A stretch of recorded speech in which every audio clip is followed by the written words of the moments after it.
You might have come across this term, the shadow self, or shadow work. It sounds fascinating to hear about, maybe even trendy to talk about, but what does it really mean? To understand it, we need to hear it from the man who first coined the term, Carl Jung. Jung wasn't just pointing to small flaws or random quirks in our character when he mentioned shadow. He could have called it our inferiorities, our incompatibilities, or even projections. But he chose something much deeper. He gave it this term, the shadow, because he wanted to give it life. To remind us that it's not just a psychological label, but something as real as you are. A living force inside you. Jung wanted us to approach it not with fear or dismissal, but with reverence and vitality. And just like a real shadow, it follows us everywhere. We may try to ignore it, but it moves with us, shaping our thoughts, decisions, and relationships. The more we deny it, the more power it quietly gains over our lives. But when we face it, when we give it space, we unlock a hidden doorway to self-discovery. Jung believed that there are two levels of the unconscious. The personal unconscious holds everything we've experienced or suppressed in our own lives, forgotten memories, repressed emotions, hidden desires. But deeper than that lies the collective unconscious, a kind of shared psychological blueprint we are all born with. This is where archetypes live. Archetypes are universal patterns or images that shape human experience. They aren't learned, they're inherited, timeless, and powerful. Among them, Jung said 3 have the strongest impact on our sense of self, our ego. The shadow, our hidden, denied side. The anima, the feminine energy within a man. The animus, the masculine energy within a woman. Out of these, the shadow is the easiest to recognize and experience because it overlaps directly with our personal unconscious. In other words, the shadow is both personal and universal. It is shaped by our individual lives, but it also connects to something far older and deeper within humanity itself.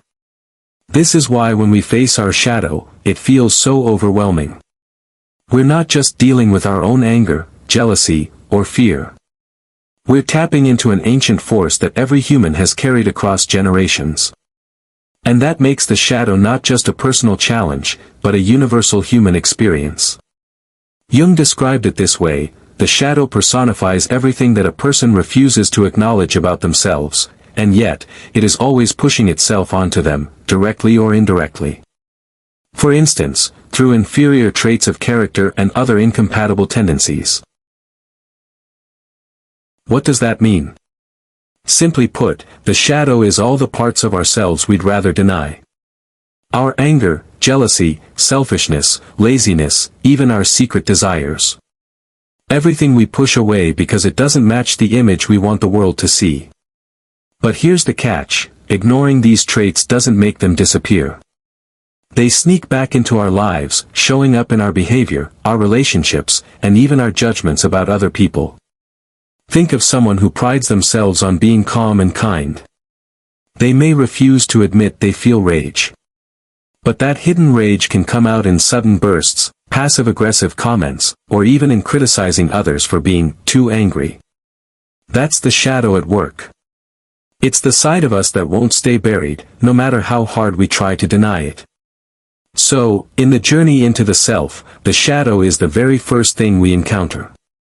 But don't mistake that for being easy. Just because it's the most accessible archetype doesn't mean it's simple to face. In fact, confronting the shadow can be one of the hardest steps because it asks us to look directly at the parts of ourselves we've been running from our entire lives. This is where many people stop. The moment they glimpse their anger, envy, fear, or repressed desires, they pull back. It's uncomfortable, sometimes even painful. But Jung wanted us to see that avoiding the shadow only keeps us trapped. The shadow isn't here to destroy us, it's here to complete us. Think of it this way: if you want to truly grow, you can't just polish your bright side. You have to walk into the darkness within you, acknowledge it, and integrate it. That's why Jung insisted that meeting the shadow is the very first step on the path of individuation, the process of becoming whole. Jung wrote, The shadow is a moral problem that challenges the whole ego personality, for no one can become conscious of it without considerable moral effort. A closer examination of these dark characteristics, the inferiorities that make up the shadow, reveals that they have an emotional nature, with autonomy and an obsessive or possessive quality. Emotion is not an activity of the individual, but something that happens to him. Affects occur where adaptation is weakest, and at the same time they reveal the reason for its weakness, namely, a certain degree of inferiority, or the existence of a lower level of personality. What Jung is saying here is that the shadow isn't just a list of flaws we can casually admit to, like saying, "Oh, I get jealous sometimes," or "I lose my temper." It's much deeper. The shadow is a moral problem because facing it demands honesty, courage, and responsibility. We can't become aware of it without real moral effort. These hidden traits aren't neutral. They come with raw emotional power. They can obsess us, control us, or even overwhelm us. Think about it, anger doesn't feel like something you choose. It feels like something that happens to you. The same goes for jealousy, fear, or shame. That's because emotions belong to the shadow. They have their own autonomy. They grip us, they possess us. This is why people often say, "I don't know what came over me," after an emotional outburst. It takes control in the places where our ego is weakest. Where we haven't learned to adapt, or where we secretly feel inferior. The shadow exposes those weak points, forcing us to see the lower, hidden levels of our personality. And that's why shadow work is not about quick fixes or feel-good affirmations.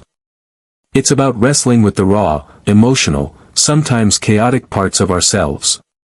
Jung wanted us to realize that the shadow is not just uncomfortable, it's morally demanding. To face it, we need humility, discipline, and the willingness to admit we are not as perfect as we like to think. Jung observed, though with insight and goodwill the shadow can, to some extent, be assimilated into the conscious personality, experience shows that certain features offer the strongest resistance to moral control and are almost impossible to influence. These resistances are usually tied to projections that are not recognized as such, and their recognition requires moral courage beyond the ordinary. No matter how obvious it may be to a neutral observer, there is little hope the subject will see it. A person must be convinced that he throws a very long shadow before he is willing to withdraw his emotionally charged projections from their object. In other words, while we can integrate parts of our shadow through self-awareness and effort, some aspects fight back. They resist. And those resistant traits often hide in something called projection. Projection is when we unconsciously place our own shadow traits onto others. For example, someone who denies their own selfishness might constantly accuse others of being greedy. A person who suppresses anger might be quick to label others as aggressive. The shadow disguises itself by living in the people around us.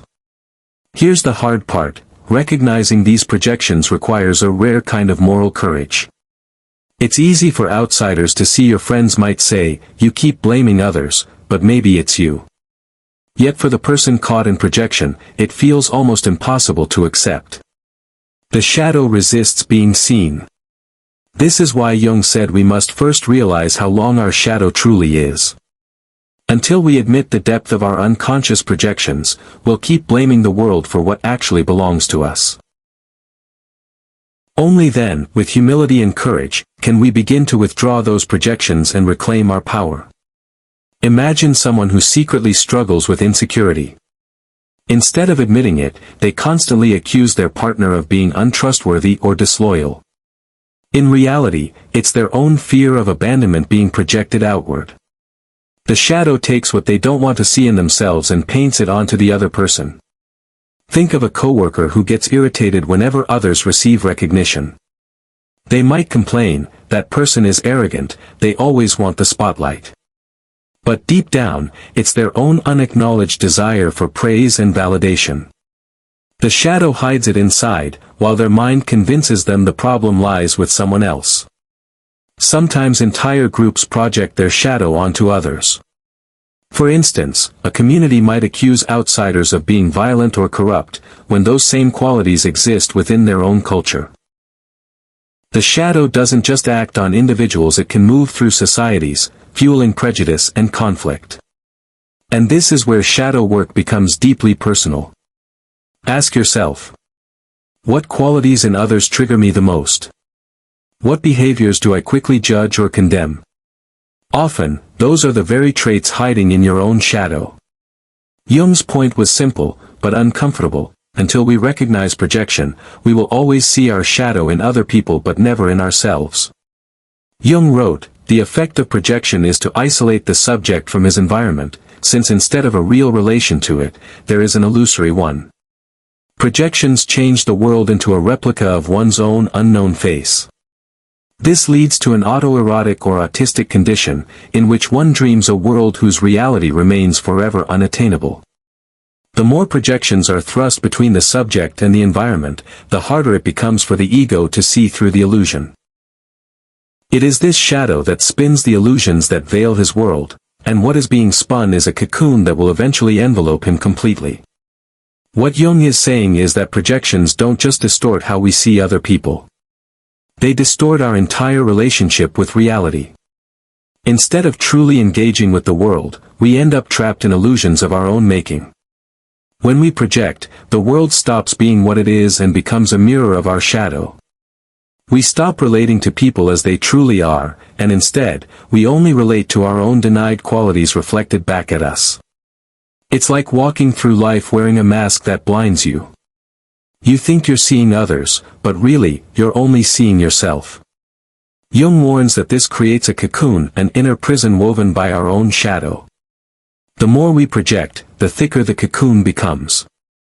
Slowly, reality fades away, replaced by illusions, until we can no longer tell where we end and where the world begins. We don't live in the real world anymore, we live in a shadow world of our own making. Think of a person who believes everyone is against them, plotting to betray or criticize them. The reality might be very different, but their shadow convinces them otherwise. They don't see friends or co-workers anymore, they only see enemies. That illusion cuts them off from real connection, just as Jung described, it isolates them in a world that can never feel real. This is why Jung saw projection as so dangerous. It doesn't just block personal growth, it can trap us inside illusions so deeply that we forget what real life even feels like. To break free, we have to recognize that the shadow is spinning this web, and slowly, with effort, begin tearing the cocoon apart. So this is the shadow, the first great challenge in the journey into self. It waits for each of us, hidden in the dark corners of the mind. To meet it is not easy, but it is necessary if we are to grow. And this is only the beginning. Jung, Freud, Rogers, Adler, they all left us maps of the inner world. In the next chapters, I will continue decoding their wisdom, so we can walk this path of self-discovery together. If this resonated with you, subscribe, share it with a seeker like yourself, and stay with me as we keep traveling deeper into the mysteries of the human soul.